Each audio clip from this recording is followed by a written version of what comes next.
Shafty shows. He sheds tears for terrible beers, and for his peers, he views the beer as a drunk bastard. Oh, yeah, he's a drunken bastard. Yeah, he's a drunken bastard.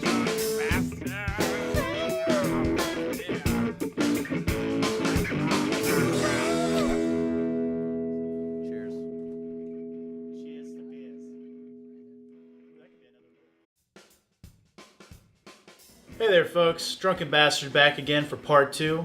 We actually just finished letting the beer ferment for about a week or so. And right now we're about to test the gravity. And I'm going to have my partner in crime do all the beer bottles for me. Why don't you get up here, Drunk Steve? Yo! This is my friend Drunk Steve. He gets shit done. All you gotta do is give him a little bit of beer. So get your ass over there and get some shit done, dude. So basically what we're gonna do now is we're gonna take a look inside and see what we got in here. My clown of a friend over here is actually gonna be doing one of the most important parts. Now don't you laugh. Just do your job, okay? Exactly. So what Drunk Steve is over here doing, he's actually cleaning out the beer bottles, getting them ready to actually fill them up. And right here, I'm about to take the final gravity of my beer. One thing I forgot to mention in my last video is all about the starting gravity, which the starting gravity for my beer is 1.056. So we're gonna see how much alcohol content we have from this beer. Beer bottle. Hello, Steve. We're about to take a look inside the box. It's more like a bucket, but I like to say box. So we're taking a look inside and it's looking real sexy right now. It's doing what it needs to do. The hops are supposed to be on the side like that. They kind of reach up top. So while Steve here is sitting here doing this, I need to sanitize this real quick. So Steve, if you will. This is how we check for the gravity of the beer. Alright, let's check the gravity. I know, Steve, I got to rinse it off, I know. He thinks he's a funny guy. Alrighty then, we're back. So here we are, we're about to check the gravity of the beer. So what you do is you take this after it's been sanitized and you just get a little bit.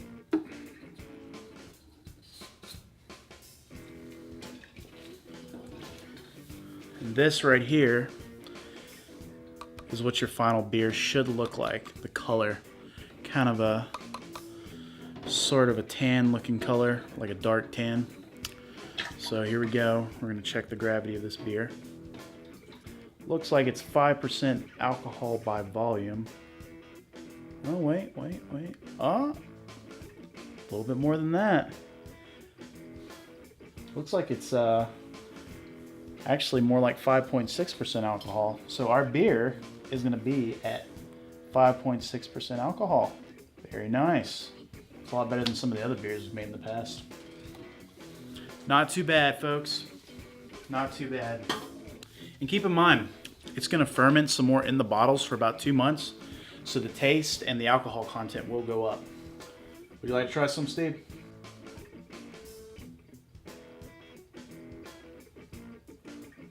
Tingles. Tingles.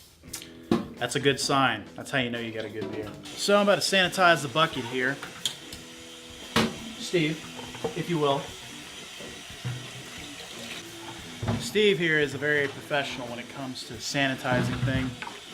You know, he's always sanitizing his body with alcohol all the time, every single day. Isn't that right, Steve? See? Steve's a silent guy, but you know what? I love him for it. I hate it when people talk too much, especially me. I talk way too much. Hurry up, Steve!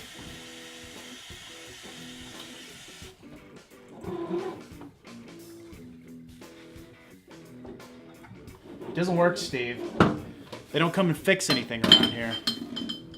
Thank you, Steve. See, Steve's the man you need to go to.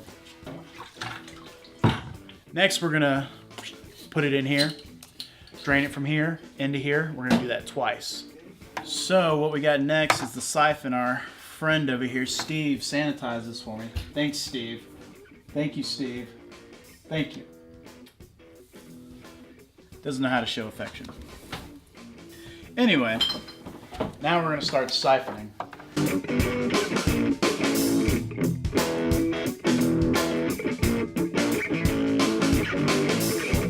All right, so we're about to do the priming sugar. Steve, get over here. Grab the priming sugar. Put it in front of the camera. That's the priming sugar. Cocaine. Maybe. Well, tell them it's cocaine. They're not supposed to know that.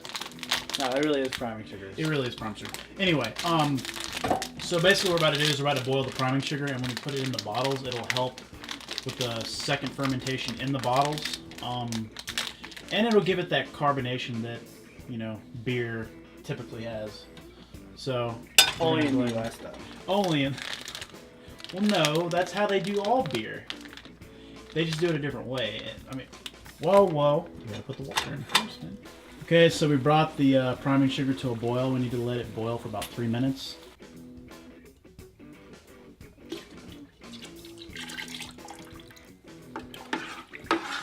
Alright, so we're doing the bottling process now. And basically what I do is I use this little syringe looking thing and I stick it down in here, and it uses the pressure and gravity to fill it up. And basically what I'm going to do is I'm going to fill it up to right about here, and then once I'm done I'm going to pass it over here to Steve, Mr. Drunk Steve over here. You over there, Steve? Yeah. Yeah, see, he's over there. And we're about to pass it to him. So that's about the right size, so I'm going to hand it over to Steve now. Okay, so this is the capping process right here. Steve is going to demonstrate here how to cap. So you just put the cap on there with the magnet, and you just make sure you don't hit it too hard because you'll break the beer bottle if you do it too hard. But now he's got a good seal on there. And we'll show you guys what happens after we get completely done with all this. So, been drinking beer, eating pizza, brewing beer, and watching Hercules. It's been a pretty good day overall. Hey Steve, come over here, dude. You're fucking acting like you ain't fucking part of this shit. Motherfucker's a bottler, dude. Fucking putting the caps on that shit. Got that shit on lockdown. But we'll see you guys in about 2 months. We're going to see how it tastes after 2 months of aging. If it's not good, we'll wait another month, but we should see you guys again for this segment in October. So for part 3, check in October. Thank you guys, and have a great fucking day.